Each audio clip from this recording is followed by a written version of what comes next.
आराम से हर्षद हाँ। योग मुद्रा से समाधित अवस्था की अनुभव हो। जब आप हाथ बहुत धीरे तरह से आप लाते हो और आपका मन गति पर रहता है, अगर मन रहा गति पर समय अतीत हो जाता, so your mind becomes timeless. Timeless mind will give you an ageless body. जब शरीर का समय का प्रभाव शरीर पर नहीं पड़ता है, आप नहीं कहते हो ये मेरा बर्थडे है, मैं 1 साल जी चुकी हूँ. शरीर को पता ही नहीं समय, आप उसे समय का भाव दे रहे हो, उसी हिसाब से वो बढ़ रहा है. तो समयातीत अवस्था, जो जितने सारे समय आप समयातीत अवस्था में आप बिताओगे, you find an ageless body. It's a very important state.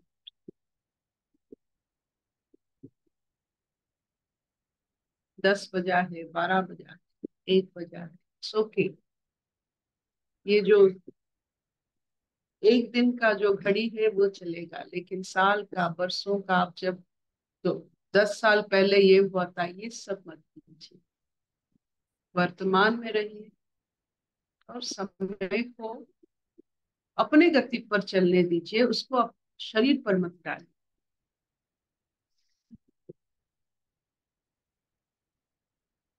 संसार में सारे हार्ट 8:30 से 9 बजे तक होता है, सवेरे जो ऑफिस जाते हैं.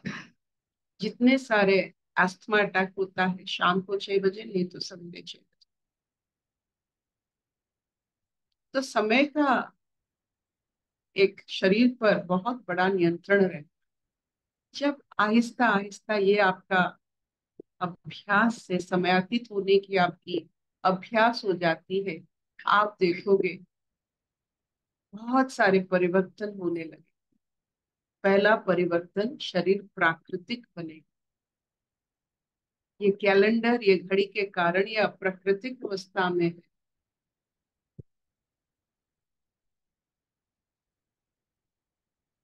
आगे पढ़ते हैं वैशाली जी. हाँ पिता। हम लोग आज श्लोक नंबर 40 पढ़ेंगे। हम्म. 4040। हम्म. इसमें भगवान बोल रहे हैं। श्री भगवान उवाच पार्थ नैवेह नामुत्र विनाशस्तस्य विद्यते न हि कल्याणकृत कश्चित् दुर्गतिं तात गच्छति।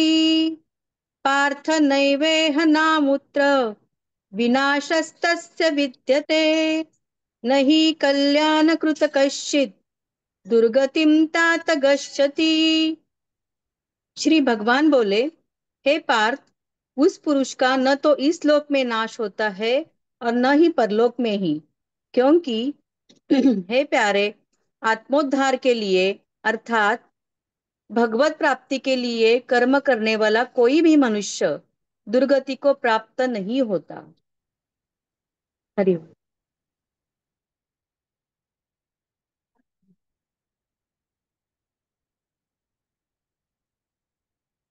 ये सबसे बड़ा हम पर एक कृपा है, आशीर्वाद है. जो मंगलमय कर्म, मंगलमय सोच रखते हैं, जिनका मन से और तन से मंगल की कामना होती है, खुद के लिए, सबके लिए, वो कभी मानसिक अवसाद या दुख में नहीं रहते. It's a very important step.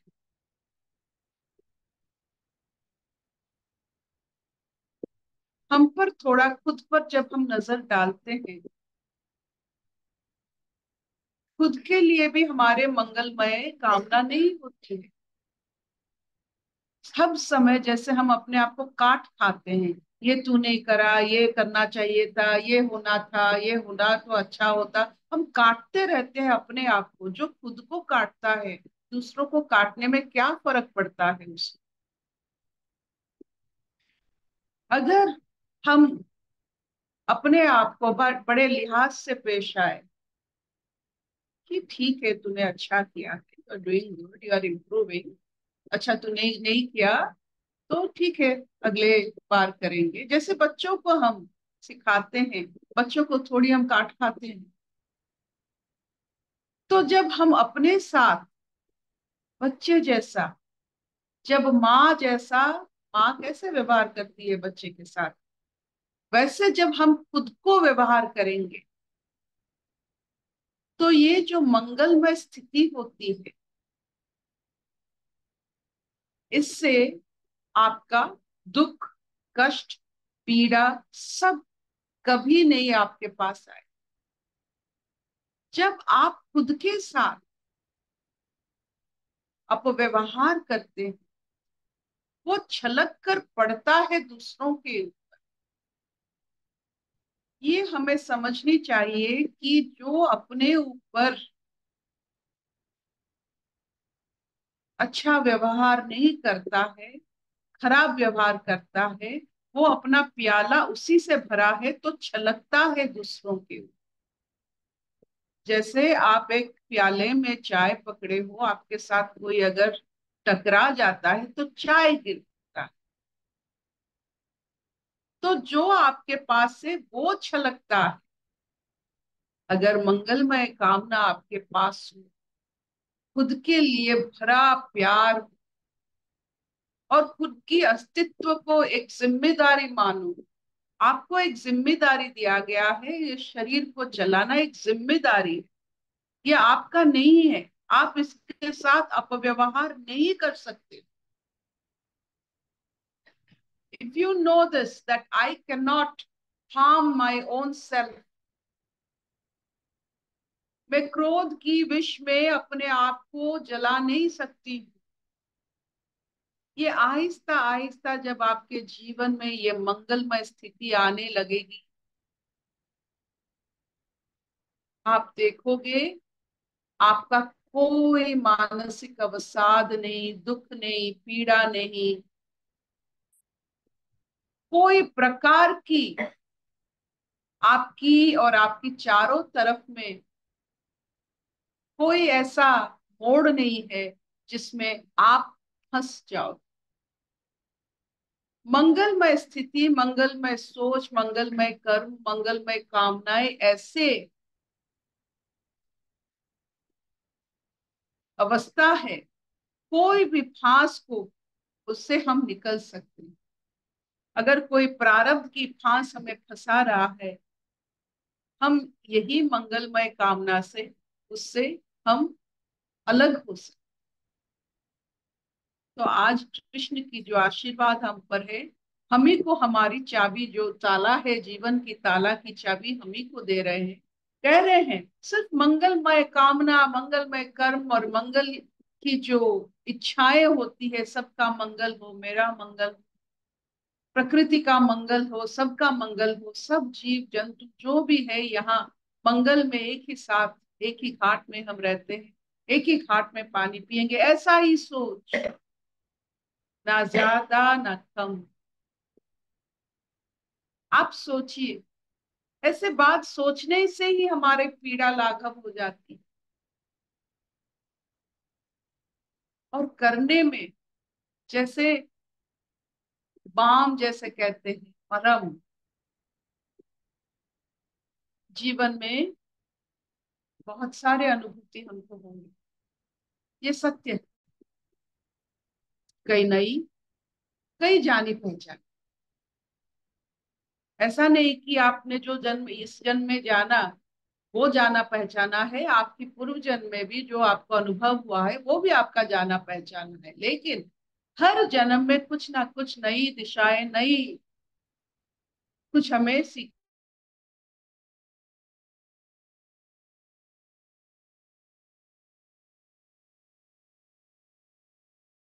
इससे चौंकना नहीं।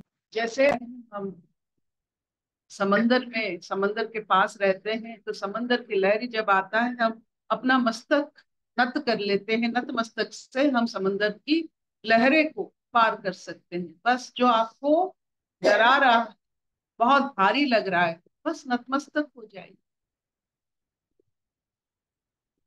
और विश्वास रखिए, ये भी ईश्वर का एक अंश है।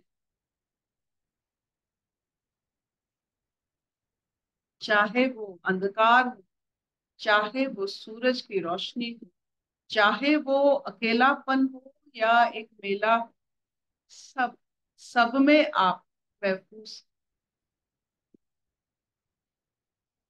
अगर आपके पास ईश्वर तत्व को जागृत करने वाला ज्ञान, आपने एप्लीकेशन प्ले स्टोर से इतने सारे डाउनलोड करते हैं, जो एप्लीकेशन आप व्यवहार करते हैं, आप उससे यूं ही जब भी चाहे तो आप उससे व्यवहार कर सकते हैं। वैसे ही ईश्वर डाउनलोड को व्यवहार करने से आदत पड़ जाती। क्या इतना चलेगा? हाँ हम्म। ठीक है।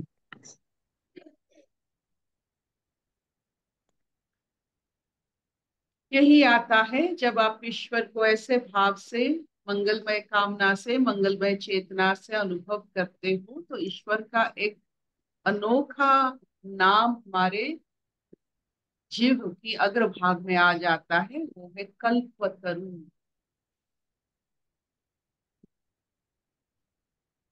भारतीय भाषा प्राकृतिक है। हमारे शब्द, चाहे वो वैखारी हो, मानस हो, अजपा हो, ये सब प्राकृतिक रूप से हमको दिया गया है। कल्पतरु को आप अनुभव कीजिए।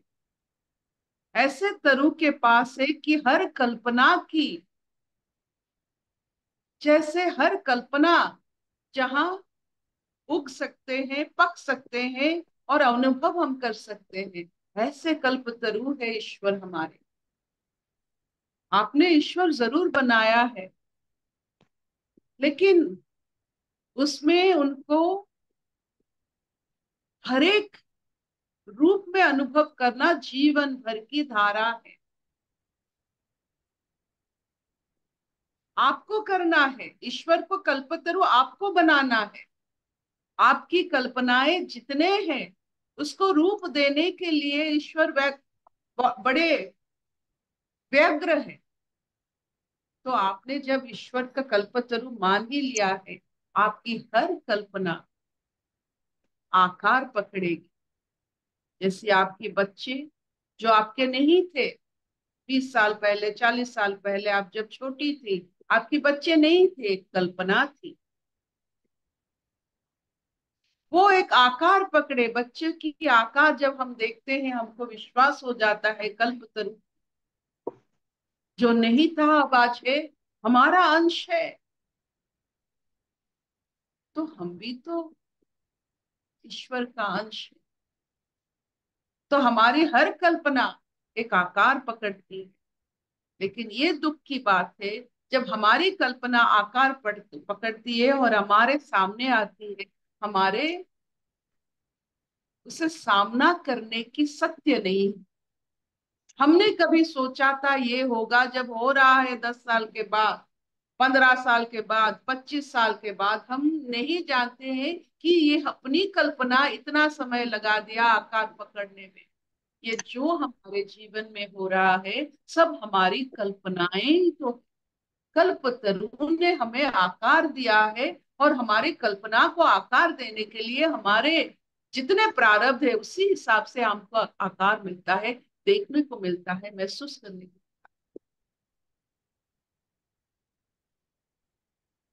Wait hmm. and watch. Everything is your desire being fulfilled by Kalpataru.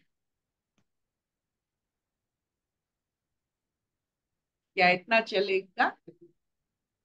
हम्म। चलेगा चलेगा। अशतो मा सद्गमय तमसो मा ज्योतिर्गमय मृत्युर्मा अमृतंगमय सर्वे सुखिनः सन्तु निरामया सर्वे भद्राणि पश्यन्तु मा कश्चित् दुःखभाग् भवेत् ॐ शान्तिः शान्तिः शान्तिः।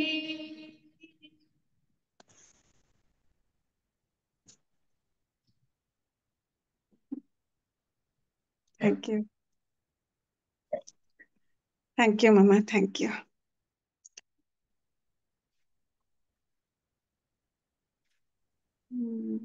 हरिओम आंटी।